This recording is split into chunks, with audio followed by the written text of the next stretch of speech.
ابو موسیٰ اشعری کہتے ہیں کہ ایک سفر میں ہم رسول اللہ صلی اللہ علیہ وسلم کے ساتھ تھے. جب ہم کسی وادی میں اترتے تو لا الہ الا اللہ اور اللہ اکبر کہتے اور ہماری آوازیں بلند ہو جاتی.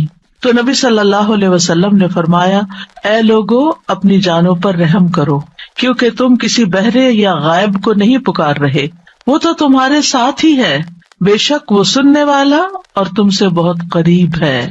اس کا نام برکتوں والا ہے اور اس کی عظمت بہت ہی بڑی ہے. تو اللہ سبحانہ وتعالی قریب ہے، اس کو ہم چاہیں تو دل ہی دل میں پکارے، سرگوشیوں کے انداز میں پکارے یا اونچی آواز میں پکارے، وہ ہر حال میں سنتا ہے، اور جب وہ سنتا ہے تو جواب بھی دیتا ہے اور ہماری دعائیں قبول بھی کرتا ہے. اس لیے ہمیں اس کو قریب محسوس کر کے اس سے دعائیں کرتے رہنا چاہیے. تو وہ دعا کی قبولیت کے اعتبار سے قریب ہے، دعا کو سننے کے لحاظ سے قریب ہے، اپنے علم کے اعتبار سے سب لوگوں کے قریب ہے، اور خاص طور پر عبادت کرنے والوں اور پکارنے والوں کے قریب ہے. یعنی اس کا قرب دو طرح کا ہے، ایک عام قرب ہے جو سب کے لیے ہے، اور ایک خاص قرب ہے جو اس کے خاص بندوں کے لیے ہے، اور وہ خاص بندے جو عبادت گزار ہیں، جو اس کا ذکر کرتے ہیں، جو اس کے شکر کرنے والے ہیں. تو اللہ سبحانہ تعالیٰ ان کی دعاؤں کو قبول کرتا ہے، ان کی مدد کرتا ہے اور انہیں نیک کاموں کی توفیق عطا کرتا ہے. یہاں پر آپ دیکھ رہے ہیں کہ فَإِنِّي قریب کہہ کے بندے اور رب کے درمیان کوئی فاصلہ نہیں رکھا گیا اس اعتبار سے کہ کوئی اور واسطہ ہو. یہاں اللہ سبحانہ تعالیٰ نے جواب کو قل یا فقل کہہ کے نہیں فرمایا، جیسا کہ دوسری آیات میں آتا ہے. جتنے بھی سوال صحابہ کرام نے رسول اللہ صلی اللہ علیہ وسلم سے کیے تو ان کے جواب میں اللہ تعالیٰ نے فرمایا قل، آپ انہیں بتا دیجئے. لیکن یہاں پر قل بھی نہیں آیا، ڈائریکٹ فإنی قریب، اذا سألک عبادی انی فإنی قریب، یعنی بیچ میں کوئی واسطہ نہیں لایا گیا. تو اس سے یہ پتہ چلتا ہے کہ ہمارے اور ہمارے رب کے بیچ میں کسی اور واسطے اور کسی اور وسیلے کی ضرورت نہیں. اور جب اللہ تعالیٰ نے یا عبادی کہہ دیا تو اس میں سارے بندے شامل ہو جاتے ہیں، چاہے وہ نیک ہوں یا بد ہوں، بڑے ہوں یا چھوٹے ہوں، گناہگار ہوں یا بہت پرہیزگار ہوں، کوئی بھی ہو، جو بھی اپنے رب کو پکارتا ہے رب اس کی پکار کو سنتا ہے اور وہ قریب ہے. لہٰذا جب ہمارا رب قریب ہے اور مجیب ہے، جیسا کہ آپ جانتے ہیں پروگرام کا نام بھی قریب و مجیب اسی لیے رکھا گیا کہ ہمارا اگر اپنے رب سے تعارف ہو جاتا ہے، ہم اپنے رب کو پہچان جاتے ہیں کہ ہم کس کو پکار رہے ہیں اور وہ کہاں ہے، تو جتنا جتنا ہمارا یہ یقین ہوگا کہ وہ ہمارے قریب ہے اور وہ سنتا ہے اور جواب دیتا ہے، اتنی ہی زیادہ محبت اور توجہ کے ساتھ، اخلاص کے ساتھ ہم دعا کریں گے انشاءاللہ. اور پھر آپ دیکھیے کہ اللہ تعالیٰ ہماری دعاؤں کو ضائع نہیں کرتا. اجیب دعوت الداعی اذا دعانی، مطلب یہ ہے کہ جو بھی مجھ سے مانگتا ہے وہ کچھ پا کے ہی لوٹتا ہے، وہ نامراد نہیں ہوتا. جیسے زکریا علیہ السلام نے کہا تھا کہ وَلَمْ أَكُنْ بِدُعَائِكَ رَبِّ شَقِيًّا، کہ اے رب تجھے پکار کر تو میں کبھی بدبخت ہوا ہی نہیں، کبھی مایوس ہوا ہی نہیں، کبھی محروم ہوا ہی نہیں. جب بھی تجھے پکارا تجھ سے کچھ پا ہی لیا. تو اس لیے ہر دعا کرنے والے کو یہ یقین ہونا چاہیے کہ ہماری دعا ضرور سنی جائے گی، کیونکہ شیطان انسان کے دل میں یہ وسوسہ ڈالتا ہے کہ تمہاری دعا قبول نہیں ہوگی. نہیں بھائی، ہر ایک کی دعا قبول ہوتی ہے اگر وہ صحیح معنوں میں اپنے رب کو پکارتا ہے، وہ دعاؤں کو سنتا ہے اور جواب بھی دیتا ہے. ضرورت اس بات کی ہے کہ ہم اپنے دل کو حاضر کر کے اللہ سے مانگیں، اخلاص کے ساتھ مانگیں، اور قبولیت کے جو اوقات ہیں یا جو علامات ہیں ان کو سامنے رکھتے ہوئے مانگیں.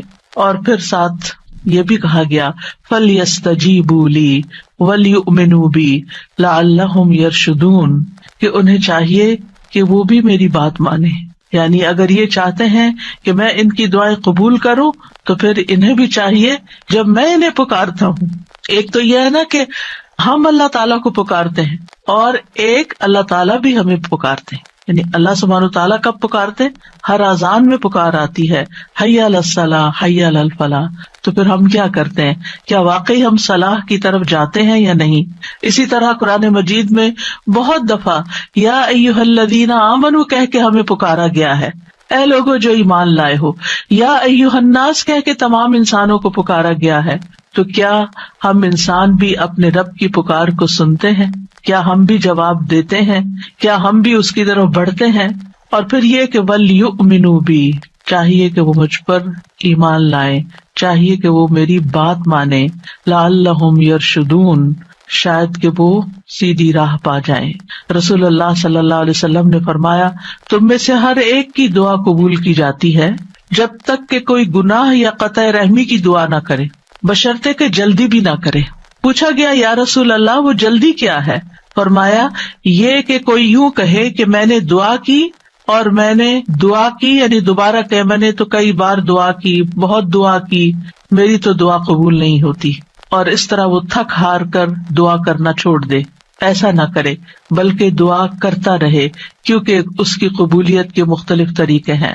تو اللہ سبحانہ وتعالی ہم سے قریب ہے۔ ایک اور آیت میں آتا ہے سورۃ ہود کی، وَإِلَىٰ ثَمُودَ أَخَاهُمْ صَالِحًا قَالَ يَا قَوْمِ اعْبُدُوا اللَّهَ مَا لَكُم مِّنْ إِلَٰهٍ غَيْرُهُ هُوَ أَنشَأَكُم مِّنَ الْأَرْضِ وَاسْتَعْمَرَكُم فِيهَا فَاسْتَغْفِرُوهُ ثُمَّ تُوبُوا إِلَيْهِ إِنَّ رَبِّي قَرِيبٌ مُّجِيبٌ۔ اور سمود کی طرف ان کے بھائی صالح کو بھیجا، اس نے کہا اے میری قوم، اللہ کی عبادت کرو، اس کے سوا تمہارا کوئی معبود نہیں، اسی نے تمہیں زمین سے پیدا کیا اور تمہیں اس میں آباد کیا، سو اس سے بخشش مانگو، پھر اس کی طرف پلٹ آؤ، یقیناً میرا رب قریب ہے، قبول کرنے والا ہے۔ ان ربی قریب مجیب۔ یہاں قوم سمود کی بات کی جا رہی ہے۔ یہ لوگ مدائن کے علاقے میں رہتے تھے جو تبوک اور مدینہ منورہ کے درمیان واقع تھا۔ صالح علیہ السلام نے اپنی قوم کو ایک طرف اللہ سبحانہ تعالیٰ کی عبادت کی دعوت دی، توحید کی دعوت دی کہ صرف وہی تمہارا معبود ہے جس نے تمہیں پیدا کیا، جس نے تمہیں زمین میں آباد کیا، لہٰذا تم شرک سے اجتناب کرو، صرف اللہ کی طرف رجوع کرو۔ کیوں؟ اس لیے کہ وہ بہت قریب ہے، اپنے بندوں کی دعائیں سنتا ہے۔ تو آپ دیکھیے، جو آپ کے قریب ہو اور جو آپ کی بات بھی سنتا ہو، تو کیا آپ نہیں چاہیں گے کہ آپ اس کے قریب ہوں؟ یہاں پر آپ دیکھیے کہ دعا کرنے سے پہلے دو چیزوں کی بات ہے، استغفار اور توبہ کی، کہ اس سے استغفار کرو اور توبہ کرو تو تمہاری دعائیں قبول ہوں گی۔ توبہ کا مطلب یہ ہے کہ گناہوں سے کنارہ کشی اختیار کرو اور اس بات کا پکا وعدہ کرو کہ آئندہ گناہ نہیں کرو گے، اور استغفار کا مطلب ہوتا ہے بخشش طلب کرنا کہ اللہ ہمیں معاف کر دے، ہمارے گناہوں پہ پردہ ڈال دے۔ اور توبہ اور استغفار دونوں ہم معنی بھی ہیں۔ امام ابن قیم کہتے ہیں استغفار میں توبہ شامل ہے اور توبہ میں استغفار شامل ہے، اور جب ان کو الگ الگ بولا جاتا ہے تو پھر اس کا معنی الگ الگ بھی ہوتا ہے، اور اگر یہ دونوں اکٹھے آئیں یعنی ایک دوسرے کے ساتھ مل کر آئیں تو استغفار کا مطلب یہ ہوتا ہے کہ زندگی میں جو ہم کر چکے ہیں غلط کام، برائیاں، اللہ تعالی ہمیں ان کے شر سے محفوظ رکھے، اور توبہ کا مطلب یہ ہے کہ ہم آئندہ گناہ میں پڑنے کے شر سے آپ کی مدد چاہتے ہیں، حفاظت چاہتے ہیں۔ اور توبہ اس پختہ ارادہ کو بھی کہتے ہیں کہ دوبارہ گناہ نہیں کریں گے، آئندہ یہ نہیں کریں گے۔ تو ان ربی قریب مجیب، میرا رب یقیناً قریب ہے، مجیب ہے، اور یہاں قریب قرب سے شفقت اور اکرام کے معنوں میں، یعنی رب بہت شفیق اور مہربان ہے، بہت کریم ہے، اور اس کا اپوزٹ ہوتا ہے بعید، دور، اور بہت کا لفظ سختی کے لیے بولا جاتا ہے کہ وہ جو شفیق نہ ہو، سخت ہو، کرخت ہو، اور پھر یہ کہ کچھ نہ دے، تو ایسا نہیں ہے ہمارا رب۔ ہمارا رب قریب ہے، مہربان ہے، اور اس کے ساتھ ساتھ یہ کہ وہ اپنے بندوں کا اکرام کرتا ہے اور انہیں سیدھے رستے پر چلاتا ہے، ان کی رہنمائی کرتا ہے، ان کی ضروریات پوری کرتا ہے، ان کی حفاظت کرتا ہے، ان کو مدد دیتا ہے، ان کی مشکلات دور کرتا ہے۔ لہٰذا ہمیں اپنے رب کو قریب پاتے ہوئے، اور قربت کا ایک احساس ہوتا ہے۔ قریب ہونے کا مطلب یہ نہیں کہ اللہ سبحانہ تعالیٰ کسی نعوذ باللہ فزیکل فارم میں ہمارے ساتھ بیٹھے ہوئے ہیں یا ہمارے دل میں بیٹھے ہوئے ہیں، یہ مطلب نہیں ہے قریب کا۔ قربت ایک احساس کا نام ہے۔ آپ نے دیکھا ہوگا بہت سے لوگ دور ہوتے ہوئے آپ کے دل کے قریب ہوتے ہیں، اور کئی لوگ آپ کے ساتھ رہتے ہوئے، آپ کے ساتھ بیٹھے ہوئے، آپ کے ساتھ زندگی گزارتے ہوئے بھی آپ سے دور ہوتے ہیں۔ تو اللہ سبحانہ تعالی کا قرب محسوس کرنے کی چیز ہے، اس طرح کہ وہ سنتا ہے. اللہ سبحانہ تعالیٰ سنتا ہے، السمیع ہے، اللہ تعالیٰ دیکھتا ہے، البصیر ہے، اللطیف ہے، الخبیر ہے، ہمارے دلوں کے راز بھی جانتا ہے. تو اس سے بڑھ کے قریب کون ہوگا جو شہرک سے بھی زیادہ قریب ہے، اور جو ہمارے دل میں خیال اٹھ کر جو ہمارے دماغ تک جاتا ہے اس سے پہلے کہ دماغ تک جائے وہ بیچ میں حائل ہوتا ہے اور وہ جان لیتا ہے کہ بندہ کیا سوچ رہا ہے.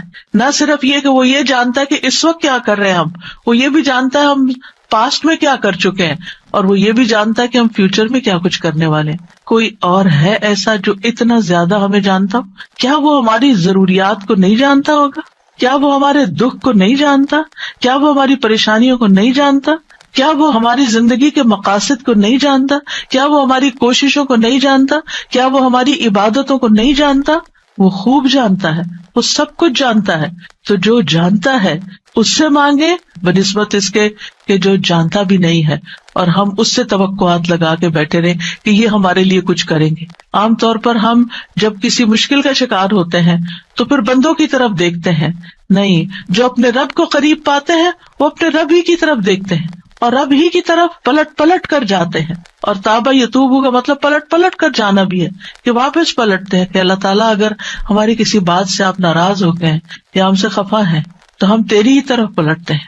اعوذ بک منک، تجھ سے ڈر کے پھر تیرے ہی پاس پناہ لیتے ہیں اپنے گناہوں کے شر سے بچنے کے لیے، اپنی سیئات سے بچنے کے لیے.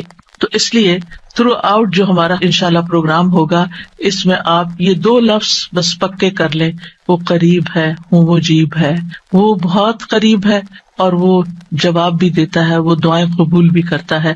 اس لیے اس رمضان میں خوب دعائیں کرنی ہے. اور ویسے بھی آپ دیکھیں کہ دعا افضل ترین عبادت ہے. الدعاء مخ العبادہ، عبادت کا جوہر ہے، عبادت کی ٹاپ پر ہے. تو رمضان کا مہینہ عبادت کے لیے، لہٰذا اس عبادت میں دعاؤں کا ایک خاص حصہ ہونا چاہیے. دعا ہے کیا؟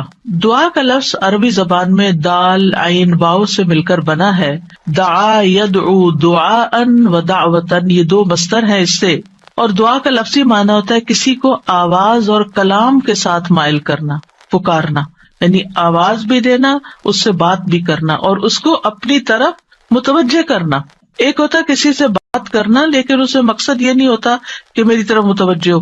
مثلا میں آپ سے بات کر رہی ہوں اس وقت تو مجھے آپ سے یہ ایکسپیکٹیشن نہیں کہ آپ میری طرف متوجہ ہو کہ میری کوئی مدد کریں. لیکن دعا میں جب انسان پکارتا ہے تو اس کا مطلب ہوتا ہے کہ دوسرا متوجہ ہو اور جس مقصد کے لیے اس کو پکارا جا رہا ہے وہ مقصد بھی پورا ہو جائے. عربی میں کہتے ہیں دعوت اللہ، میں نے اللہ کو پکارا، یعنی میں نے سوال کرتے ہوئے اللہ تعالیٰ کی طرف عاجزی کرتے ہوئے جو خیر ہے اس کے پاس اس میں رغبت رکھی اور اس رغبت کو طلب کرنے کے لیے اس کو پکارا، یعنی اس رغبت کے ساتھ اس کو پکارا. قرآن مجید میں دعا کا لفظ مختلف معنوں میں استعمال ہوا ہے.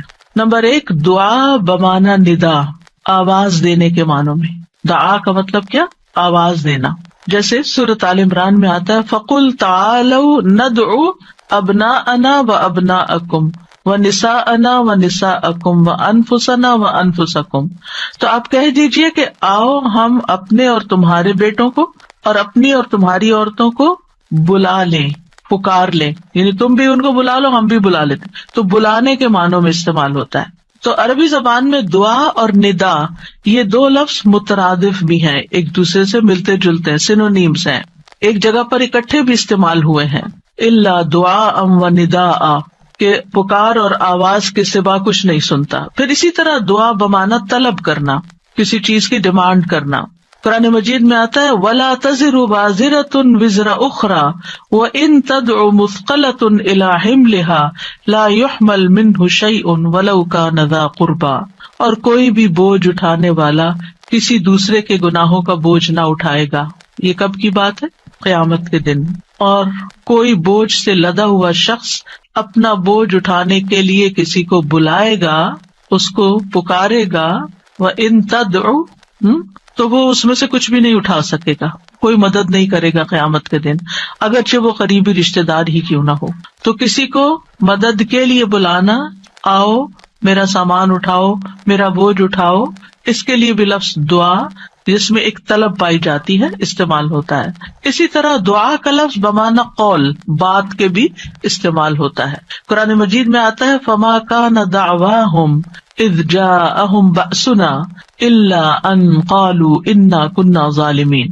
جب ان کے پاس ہمارا عذاب آیا تو ان کا قول اس کے سوا کچھ نہ تھا کہ وہ کہنے لگے بے شک ہم ہی ظالم تھے. تو یہاں پر قول یا بات کے معنوں میں آیا ہے. پھر اسی طرح دعا کا لفظ عبادت کے معنوں میں بھی آتا ہے.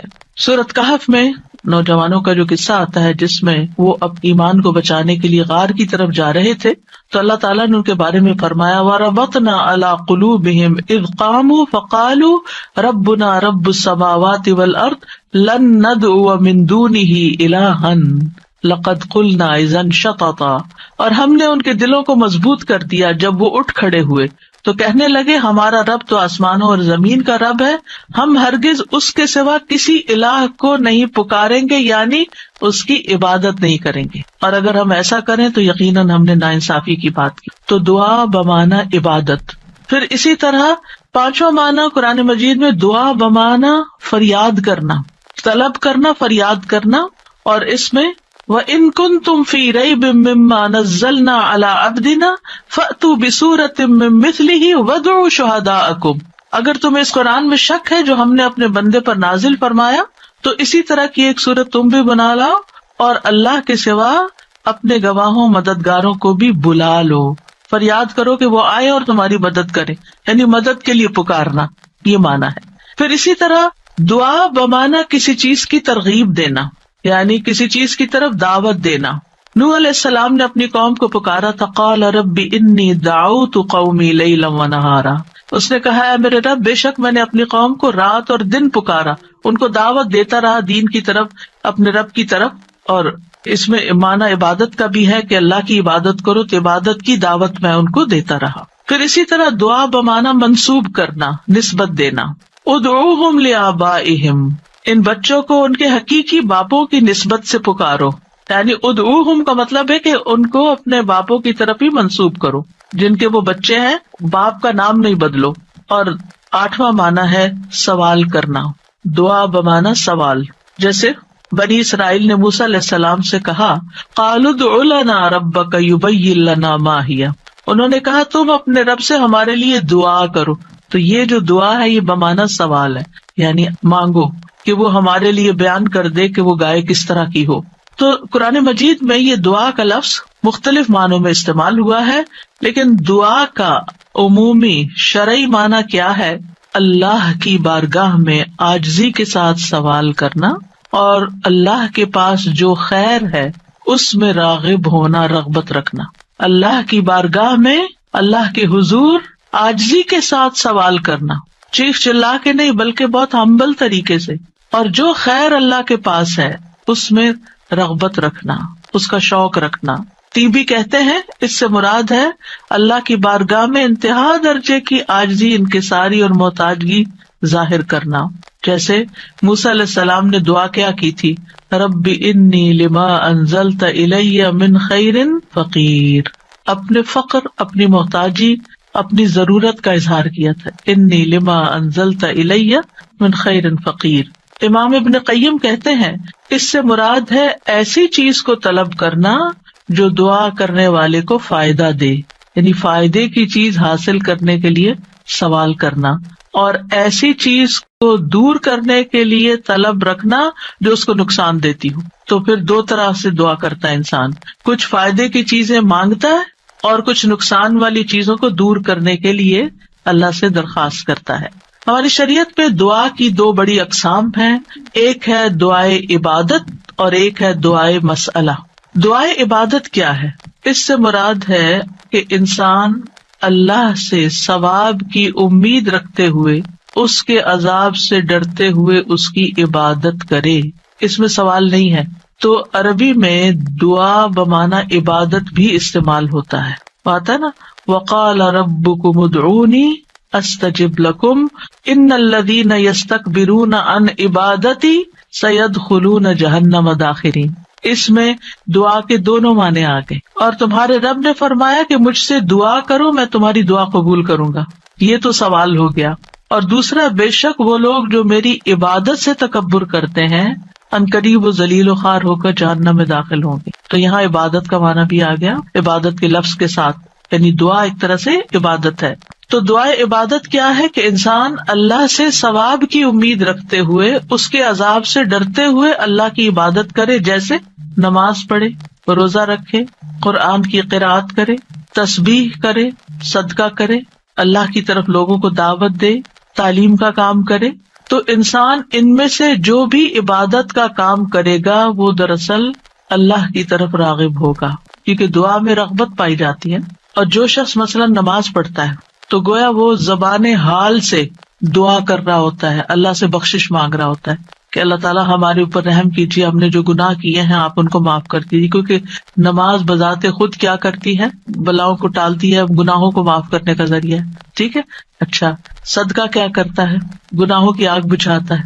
ٹھیک ہے نا. تو یہ جو گناہوں کی آگ کا بجھنا ہے، یہ ہم بول کے بھی کہہ سکتے اللہ میں جہنم کے عذاب سے بچا، تو وہ ہماری زبان بول رہی ہوتی ہے. لیکن جب ہم صدقہ دے رہے ہوتے ہیں تو گویا ہمارا عمل جو ہے وہ اسی چیز کا تقاضا کر رہا ہے کہ ہم اپنے اوپر سے گناہوں کا بوجھ اتارنا چاہتے ہیں. تو ایک دعا سوال کے انداز میں ہوتی ہے اور ایک دعا حال کے ساتھ بیان ہو رہی ہوتی ہے، عمل کے ساتھ ہو رہی ہوتی ہے. اور دوسری جو دعائے مسئلہ ہے جس میں مانگنے کی دعا ہوتی ہے، تو وہ یہ ہے کہ انسان دنیا اور آخرت کی کوئی بھی بھلائی طلب کرنے اور دنیا اور آخرت کے نقصان کو دور کرنے کا سوال اللہ سے ہی کرے. دنیا اور آخرت کی کوئی بھی بھلائی مانگنا اور دنیا اور آخرت کے کسی بھی نقصان سے بچنا، یہ بس اللہ ہی سے کرے اس کا سوال. یہ دعائے مسئلہ ہے، یہ سوال کرنے والی، یعنی وہ دعا جس میں ہم سوال کرتے ہیں. کن چیزوں کا سوال کرتے ہیں؟ دنیا اور آخرت دونوں. آخرت نہیں بھولنی. ربنا آتنا فی الدنیا حسنۃ وفی الآخرۃ حسنۃ وقنا عذاب النار. تو دنیا اور آخرت کی حسنہ مانگنا اور دنیا اور آخرت کے عذاب سے، مصیبت سے بچنا. وقنا عذاب النار، سب سے بڑی مصیبت تو آگ ہے نا، یعنی اس کی کوئی تکلیف انسان کو پہنچے. نبی صلی اللہ علیہ وسلم نے فرمایا دعا عبادت ہے. قال الدعاء هو العبادۃ قال ربکم ادعونی استجب لکم.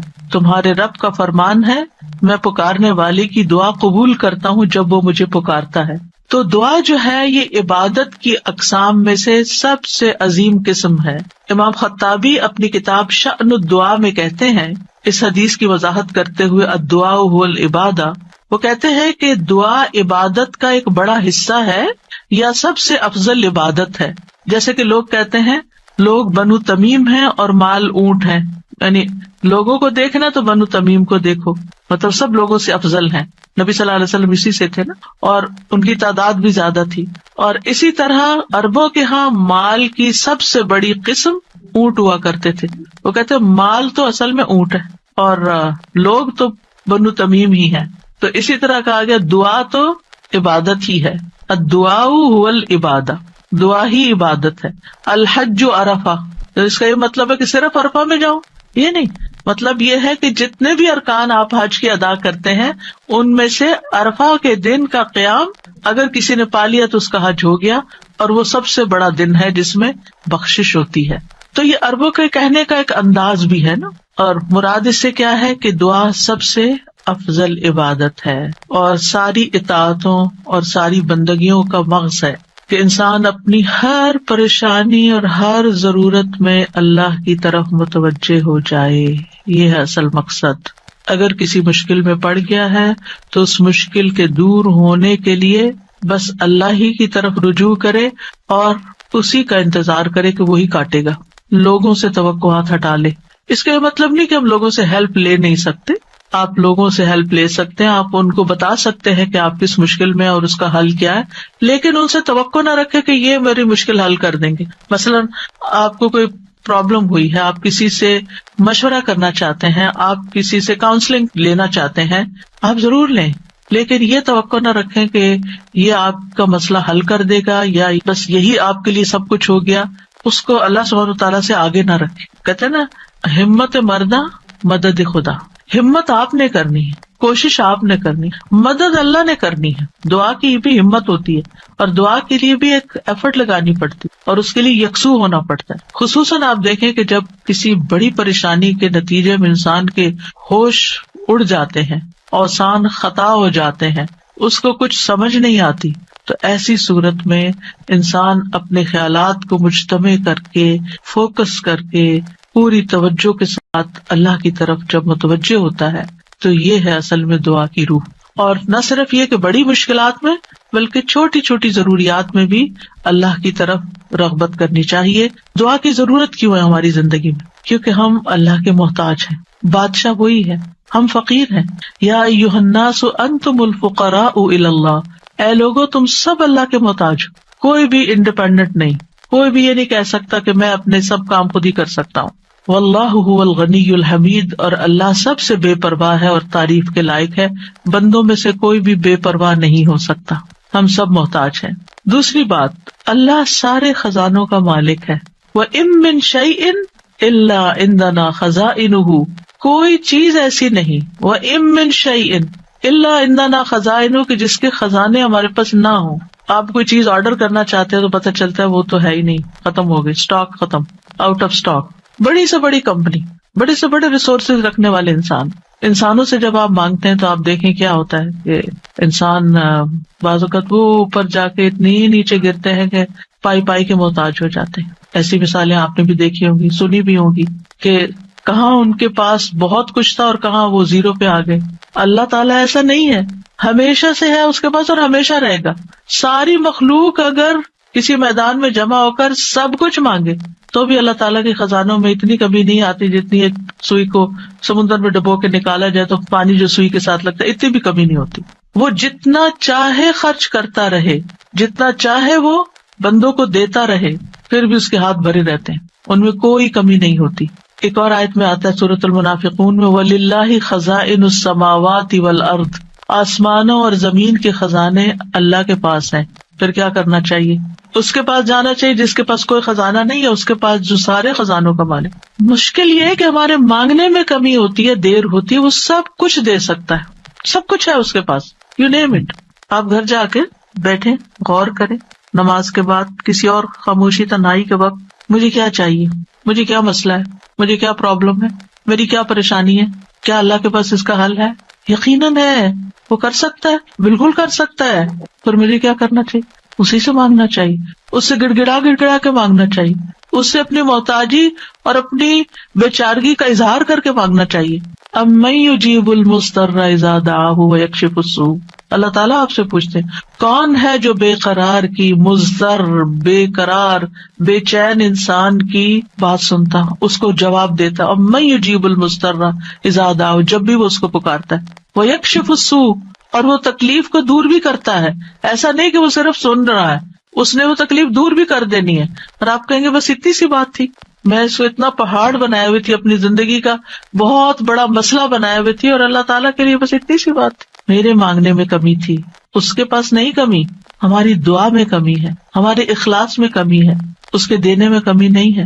اس طرح پکارا کرے نا کہ اللہ تعالیٰ آپ تو دے کر کسی کمی کا شکار نہیں ہوتے، لیکن میری کمی پوری ہو جائے گی. پھر آپ دیکھیں ہر بھلائی دینے اور ہر تکلیف دور کرنے پہ قادر ہے. سورۃ الانعام میں آتا ہے وَإِن يَمْسَسْكَ اللَّهُ بِضُرٍّ فَلَا كَاشِفَ لَهُ إِلَّا هُوَ وَإِن يَمْسَسْكَ بِخَيْرٍ فَهُوَ عَلَى كُلِّ شَيْءٍ قَدِيرٌ.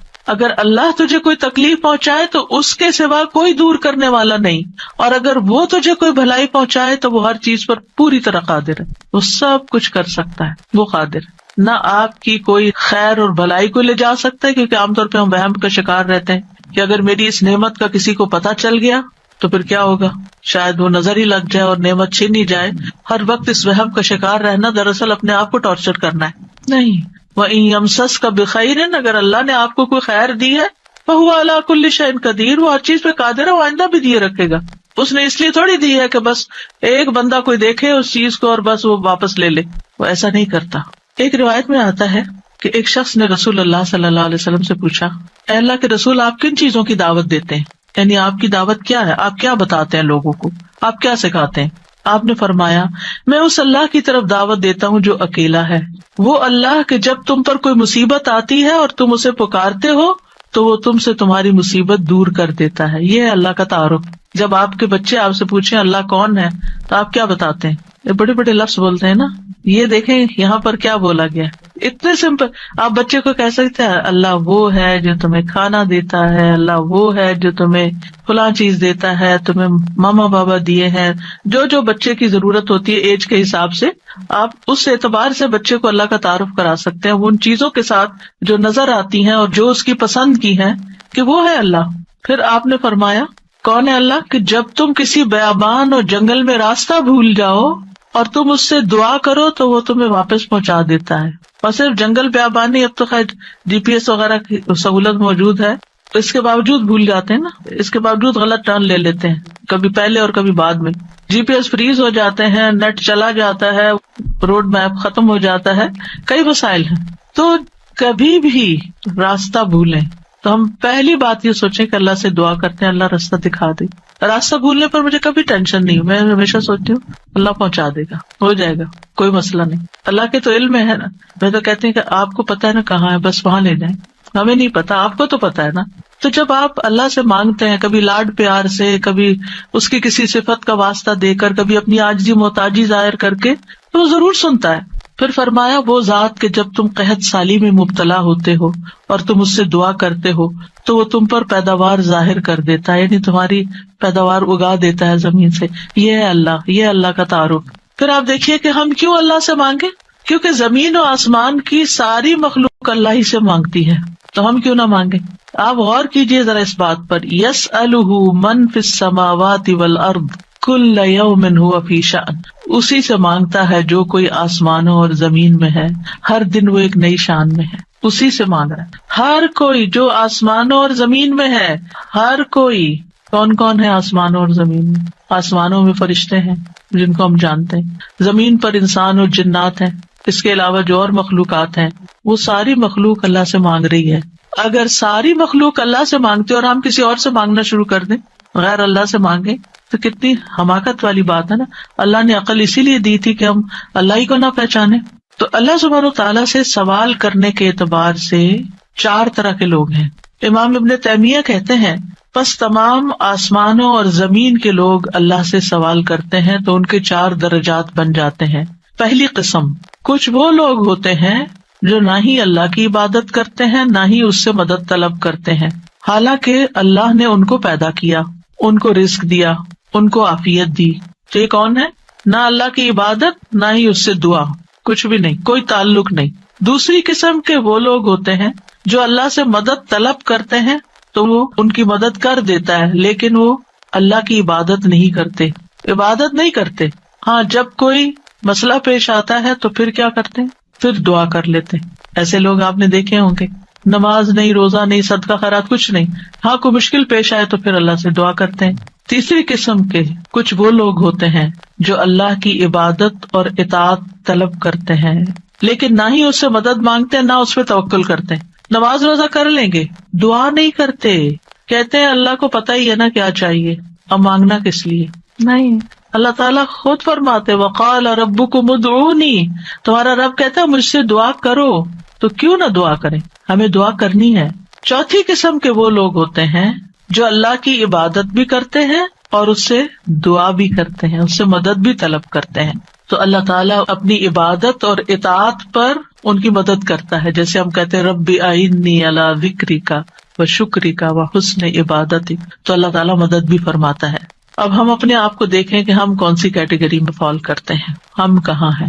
کیا ہم ان لوگوں میں ہیں جو عبادت بھی کرتے ہیں اور دعا بھی کرتے ہیں؟ تو یہ ٹاپ کلاس کے لوگ ہیں، اور باقی اللہ تعالیٰ کے حق میں کبھی کوتاہی کرتے ہیں. تو ہمیں دعا کرتے رہنا چاہیے، اللہ تعالیٰ کو پکارتے رہنا چاہیے، ہر ضرورت میں، ہر مقصد میں، ہر پریشانی میں، ہر دکھ میں، ہر بیماری میں، ہر موقع پر، ہر چیز کے لیے، چھوٹی سے چھوٹی چیز کے لیے، بڑی سے بڑی چیز کے لیے اللہ ہی سے مانگنا چاہیے. کیونکہ وہ دے کر احسان نہیں جتاتا، وہ دے کر شرمندہ نہیں کرتا، وہ دے کر ہم سے واپس نہیں مانگتا، وہ بغیر شرط کے دیتا ہے، غیر مشروط دیتا ہے. وَإِذَا سَأَلَكَ عِبَادِي عَنِّي فَإِنِّي قَرِيبٌ أُجِيبُ دَعْوَةَ الدَّاعِ إِذَا دَعَانِ فَلْيَسْتَجِيبُوا لِي وَلْيُؤْمِنُوا بِي لَعَلَّهُمْ يَرْشُدُونَ.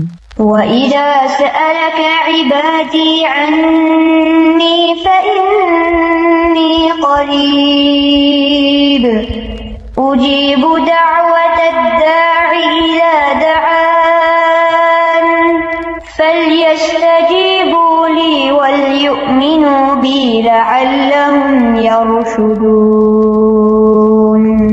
تو ہمیں مانگتے رہنا چاہیے کیونکہ وہ قریب ہے، وہ مجیب ہے. اللہ سبحانہ وتعالیٰ اپنے بندوں کو خود فرماتا ہے کہ اللہ سے اس کے فضل کا سوال کرو، یہ اللہ کا حکم ہے. سورۃ النساء میں آتا ہے وَاسْأَلُوا اللَّهَ مِن فَضْلِهِ، اور اللہ سے اس کے فضل کو مانگو کہ اللہ اپنا فضل فرما. فضل کیا ہوتا ہے؟ جو ہم ڈیزرو نہیں کرتے، نہ اپنی عبادت کی وجہ سے، نہ کسی محنت کی وجہ سے، نہ کسی قابلیت کی وجہ سے، نہ کسی ہنر کی وجہ سے. ہم ڈیزرو نہیں کرتے لیکن آپ دے سکتے. ہم پھر بھی آپ سے مانگتے ہیں، چاہے ہم اس قابل نہیں لیکن پھر بھی آپ سے مانگ، آپ ہمیں عطا کیجیے. اور اللہ تعالیٰ کو یہ بات پسند ہے کہ بندے اس سے مانگیں، کیونکہ بندے کو جب کسی چیز کی ضرورت ہوتی ہے نا اور وہ اس کو اللہ تعالیٰ سے مانگتا ہے تو وہ اللہ تعالیٰ کے ساتھ کنیکٹ ہو جاتا ہے، اللہ تعالیٰ کو یاد کرتا ہے، اس کے سامنے اپنی حالت کا اظہار کرتا ہے، اپنا دکھ، اپنا شکوہ، اپنا غم، اپنا رنج، اپنی پریشانی اس کو سناتا ہے، جو سن کر آگے نشر نہیں کرتا.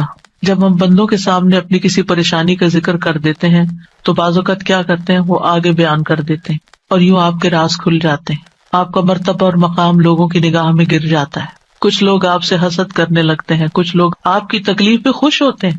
تو اس لیے ہمیں اللہ سبحانہ تعالیٰ کے سامنے ہی اپنے رنج اور دکھ کی فریاد رکھنی چاہیے. اللہ تعالیٰ اپنے بندوں کو ہر چیز کو اسی سے مانگنے کا حکم دیتا ہے. اب ہر چیز میں کیا ہے؟ صحیح مسلم کی روایت ہے، ابو ذر غفاری رضی اللہ عنہ کہتے ہیں کہ نبی صلی اللہ علیہ وسلم اپنے رب تبارک و تعالیٰ سے روایت کرتے ہیں کہ بے شک اللہ تعالیٰ فرماتا ہے، اے میرے بندو تم سب گمراہ ہو سوائے اس کے جسے میں ہدایت دوں، پس تم مجھ سے ہدایت مانگو میں تمہیں ہدایت دوں گا. نمبر 1 دعا کیا ہونی چاہیے؟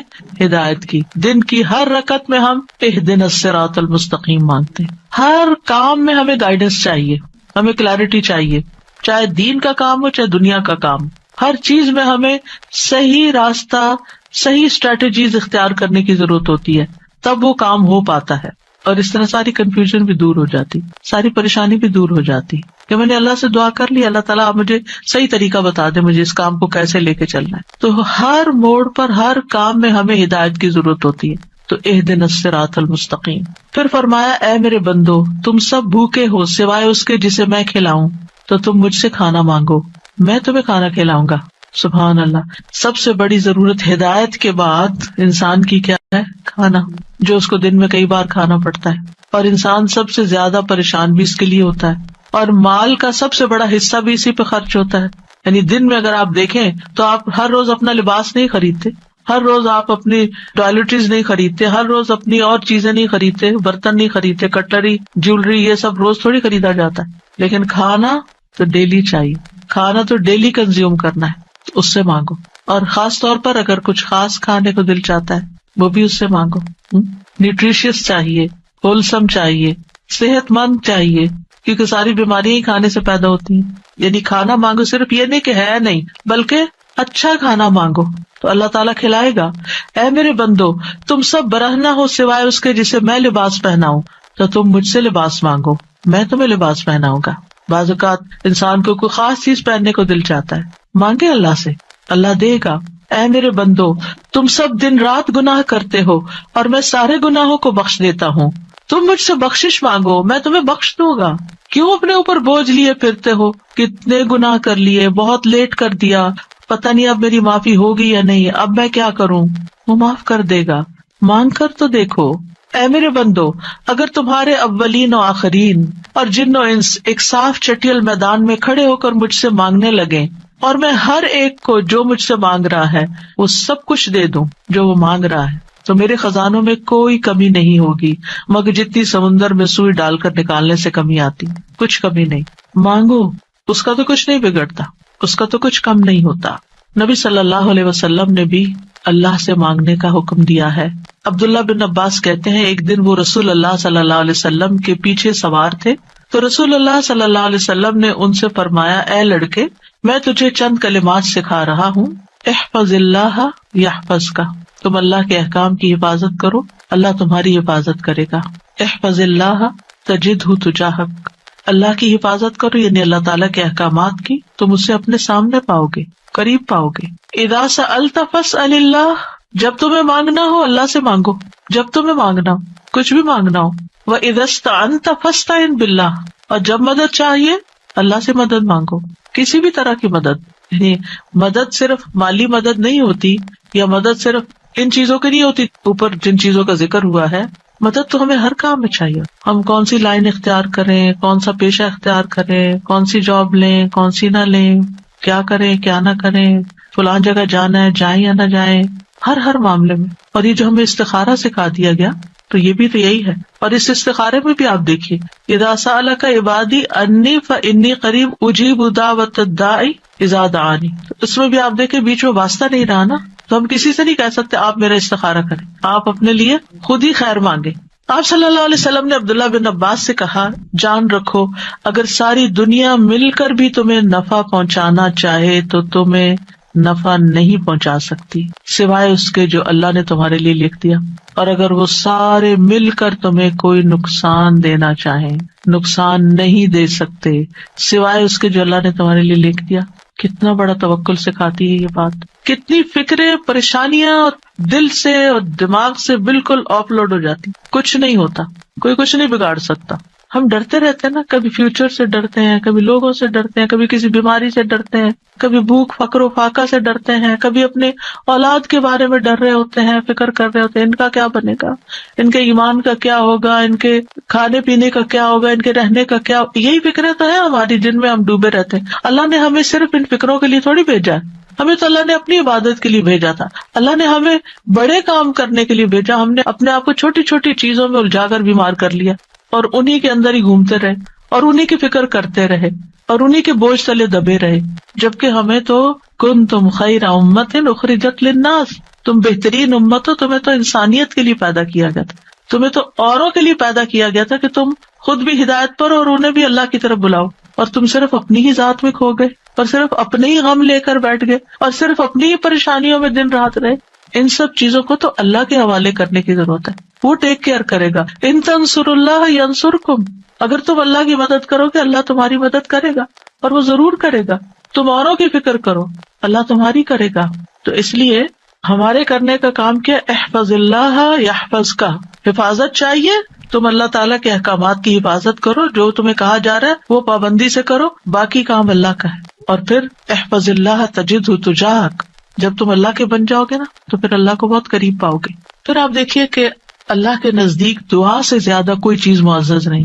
دعا انسان کو عزت دیتی ہے، جب انسان بندوں کے آگے ہاتھ پھیلاتا ہے تو ذلیل ہوتا ہے، اور جب اللہ سے مانگتا ہے دو ہاتھ اٹھا کے، بندوں کے سامنے تو ہم ایک ہاتھ پھیلاتے ہیں اور اللہ کے سامنے دو ہاتھ پھیلاتے ہیں، اور جب انسان اللہ سے مانگتا ہے تو اللہ اس بندے سے محبت کرتا ہے اور اس بندے کو دیتا ہے، نوازتا ہے اور عزت دیتا ہے، اپنی جناب سے دیتا ہے۔ اور جب بندوں سے مانگتے ہیں تو وہ کبھی دیتے ہیں کبھی نہیں دیتے، اور کبھی دے کے اذیت بھی دیتے ہیں، اور پھر احسان جتاتے ہیں، دکھ دیتے ہیں، ذلیل کرتے ہیں، بعض اوقات آپ کی انا کو مجروح کر دیتے ہیں، آپ کی عزت کو مجروح کر دیتے ہیں، آپ کو بعض اوقات بدنام کر دیتے ہیں۔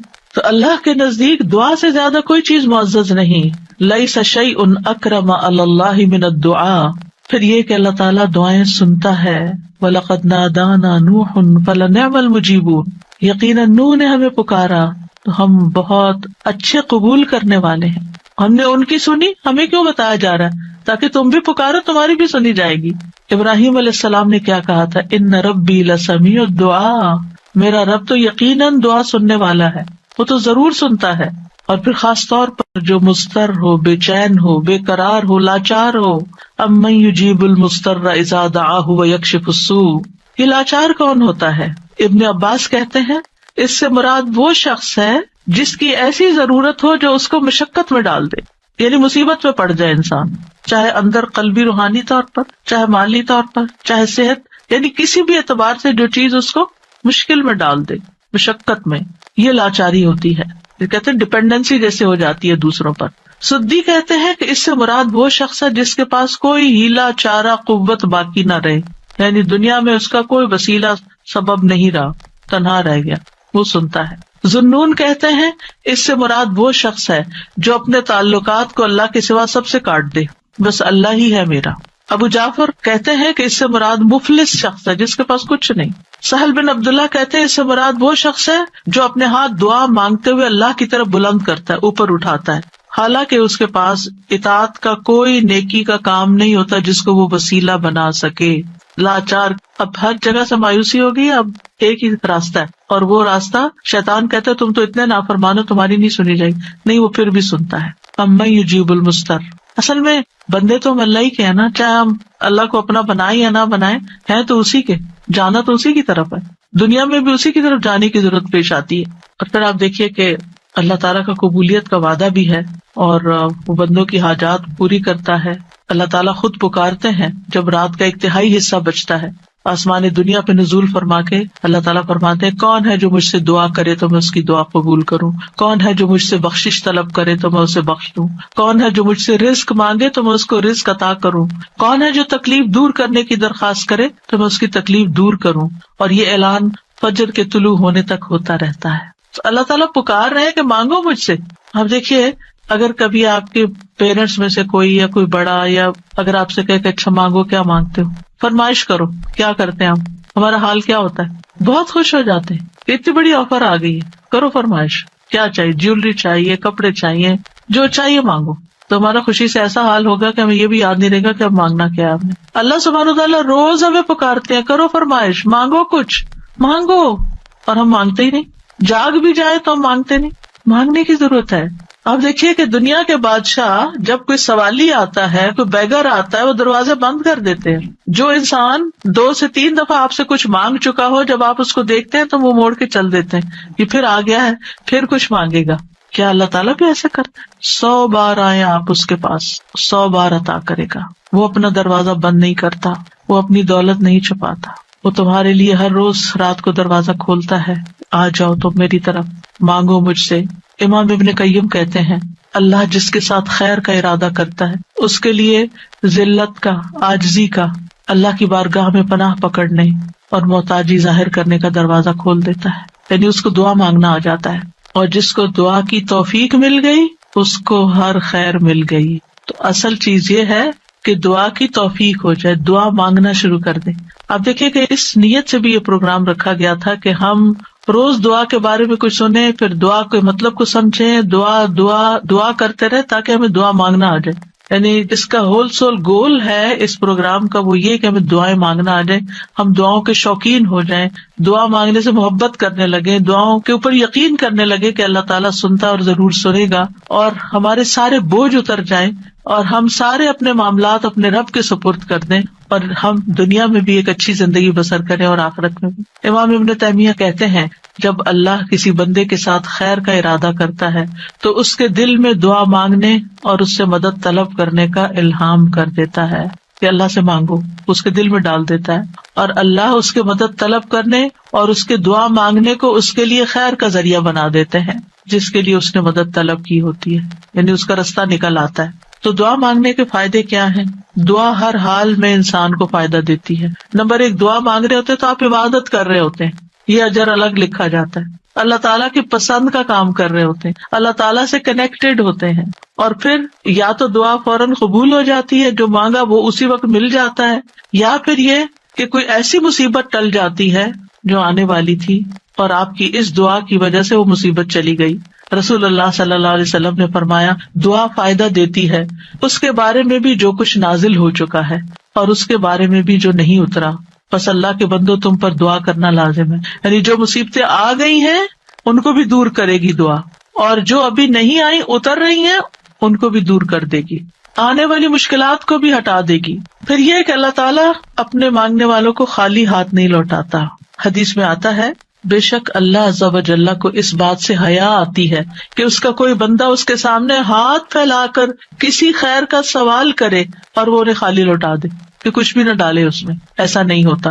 انس رضی اللہ عنہ کہتے ہیں رسول اللہ صلی اللہ علیہ وسلم نے فرمایا بے شک اللہ بڑا رحیم ہے، بڑے کرم والا ہے، اس کو اس بات سے شرم آتی ہے کہ اس کا کوئی بندہ اس کے آگے اپنے دونوں ہاتھ پھیلائے اور وہ ان دونوں میں کوئی خیر نہ ڈالے، وہ ایسا نہیں کرتا۔